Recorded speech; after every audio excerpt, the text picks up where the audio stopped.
আজকে আবারও বেরিয়ে পড়লাম গয়নাগাটি কেনার উদ্দেশ্যে, মা আর আমি। আমার মনে হয় যতদিন না বিয়ে শেষ হচ্ছে আমার আর গয়নাগাটি কেনা শেষ হবে না। আর তোমারাও কন্টিনিউ দেখতে থাকবে কিন্তু, ঠিক আছে, আমার গয়নাগাটিগুলো।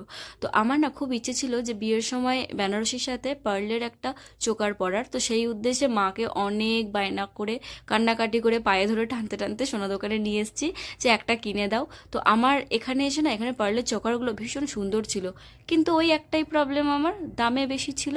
যাই হোক, কোনো ক্রমে একটা সস্তায় পুষ্টিকর গোল্ড কিনে নর্মাল সোনা দোকানে চলে গেলাম, যেখানে কিন্তু কম বাজেটে পুষ্টিকর মানে ভারী ভারী গয়না পাওয়া যায়। যাই হোক, ওখান থেকে আমার কিছু প্রয়োজনীয় জিনিস যেগুলো বাকি ছিল কিনে নিলাম। দেন আমরা একটুখানি খিদে পেয়ে গেছিলো, মা আর আমি ধোসা খেতে চলে আসলাম। তো আমার কিন্তু এই মিনি ব্লগে সবটা তো করা যায় না, না শর্ট ভিডিওতে। আমি কিন্তু কি কি কিনলাম টোটাল কিন্তু আর একটা ব্লগে দেখাবো, মানে মিনি ব্লগে। তোমরা কিন্তু অবশ্যই আমার ভিডিওটা কন্টিনিউ দেখবে আর লাইক শেয়ার